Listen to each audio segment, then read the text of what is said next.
दोस्तों नमस्कार, मैं राम सूरत यादव। आज हमारे देश में सबसे ज़्यादा सवाल जो है अगर खड़े हो रहे हैं तो चुनाव आयोग पर खड़े हो रहे हैं। और आपने देखा है कि इस समय जो है सुप्रीम कोर्ट को लेकर के भी देश के सबसे जाने माने वकील, एक तरीके से सुप्रीम कोर्ट के बड़े बड़े वकील, वरिष्ठ वकील जो है एक तरीके से सुप्रीम कोर्ट को भी कटघरे में खड़े कर रहे हैं। इस समय एकदम हालात ठीक नहीं है। मतलब देश आज़ादी के बाद जो है इतना ज़्यादा जो है देश का न्यायपालिका कभी कमजोर नहीं हुआ था, लेकिन जिस तरीके से इस समय जो है हमारे देश की सर्वोच्च अदालत और न्यायपालिका कमजोर दिखाई दे रही है, इससे लग रहा है कि एक तरीके से बिल्कुल आंख मूंद लिया है। और आपने देखा है अभी चंडीगढ़ के मामले को लेकर के, चंडीगढ़ मेयर के चुनाव को लेकर के किस तरीके से वीडियो वायरल हुआ है। मतलब एक वहां पर बैठा हुआ व्यक्ति जो है अवैध कर रहा है वोट को, और आपने देखा है कि एक पक्ष में मतलब जिस 20 वोट थी और दूसरे पक्ष में जो है मात्र 16 वोट थी, लेकिन 16 वोट वाला जो है मेयर जीत गया और 20 वोट वाला मेयर हार गया।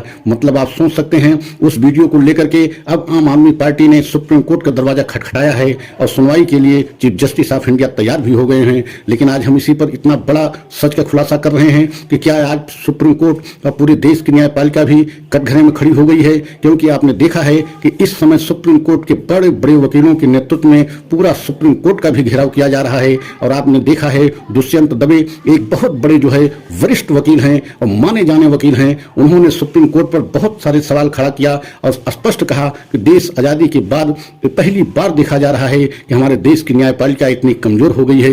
न्यायपालिका को आगे बढ़ करके पूरा एक तरीके से संरक्षक की भूमिका में, क्योंकि न्यायपालिका मुखिया के रोल में है, लोकतंत्र की रक्षा करना एवं भारतीय संविधान की रक्षा करना एवं देश की जनता को जो है रक्षा करना, देश की जनता को न्याय दिलाना न्यायपालिका का ही काम है। लेकिन इस समय जिस तरीके से न्यायपालिका एकदम आंख में आंख मूंद कर बैठा है, उससे तो यही लग रहा है कि पूरी तरीके से न्यायपालिका हमारी सरकार के दबाव में है और एकदम कमजोर साबित हो रही है। और कई देशों का उदाहरण देते हुए एक तरीके से इजराइल और कई देशों के ऐसे उदाहरण देते हुए दुष्यंत दबे ने कहा कि आज हमारे देश की न्यायपालिका को आगे बढ़कर जो है अहम रोल अदा करना चाहिए। और जिस तरीके से इस समय आप देख रहे हैं पूरे देश में हालात बनते जा रहे हैं, न्याय को लेकर के राहुल गांधी एक तरफ यात्रा भी निकाले हुए हैं, लेकिन आप देखा है कि उनके यात्रा में किस तरीके से बाधाएं पहुंचाई जा रही हैं, किस तरीके से असम में उनके यात्रा पर जो है एक तरीके से तोड़फोड़ किया गया, हमला किया गया। लेकिन राहुल गांधी यात्रा पर निरंतर चल रहे हैं और पूरे देश को जागरूक कर रहे हैं कि आज हमारे देश में न्याय नहीं रह गया।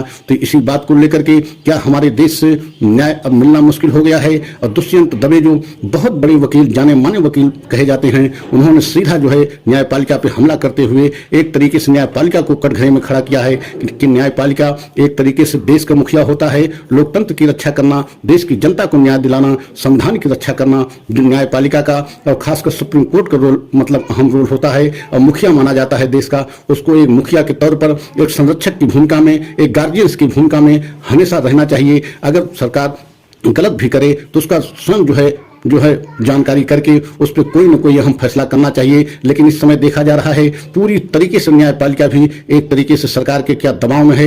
जो भी मामले न्यायपालिका में जा रहे हैं उसमें काफी समय तक लंबित जो है पड़े रहते हैं, उसमें फैसले नहीं आ रहे हैं। इससे भी देश की जनता को बहुत निराशा हाथ लगी है। और आपने देखा है कि देश की जनता इसके पहले जब DY चंद्रचूड़ मुख्य न्यायाधीश बने थे तो पूरे देश की जनता को बहुत मतलब एक तरीके से उम्मीदों के साथ देश की जनता उनकी तरफ देखी थी कि DY चंद्रचूड़ देश के न्याय जो है मूर्ति बने हैं। और खासकर DY चंद्रचूड़ जब चीफ जस्टिस ऑफ इंडिया बने तो उस समय यही भरोसा देश को, जनता को हुआ कि अब देश को बहुत अच्छा न्याय होगा। लेकिन अब धीरे धीरे पूरी तरीके से तस्वीर बदलती जा रही है। अब बड़े बड़े वकील अगर न्यायपालिका को भी कटघरे में खड़ा कर रहे हैं। और आप देख भी रहे हैं कई ऐसे अहम मुद्दे हैं, वो चाहे EVM हो, चाहे ED के मुद्दे हों या ED के अधिकारों को लेकर के विचाराधीन इस समय फाइलें चल रही हैं, लेकिन अभी उस पर सुनवाई नहीं हो रही है, नहीं कोई जो है फैसला आने वाला है। अब अगर 2024 चुनाव से पहले इन फाइलों पर, इन जो है याचिकाओं पर फैसला नहीं आया और चुनाव हो गया और उसके बाद इन पर जो है फैसला आया तो इसका क्या महत्व रह जाएगा। यही कारण है कि दुष्यंत दबे ने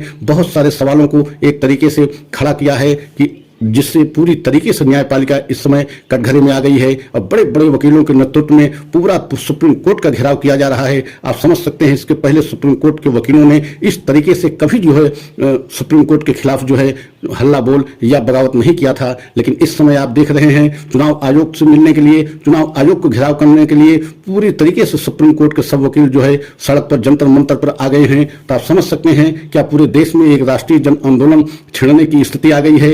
अगर हमारा ये वीडियो या सच आपको अच्छा लगा हो तो लाइक सब्सक्राइब करें, कमेंट के द्वारा अपनी राय दें, अगले सच की प्रतीक्षा करें। अगला सच पुनः लेकर के आएंगे। जय हिंद, जय भारत।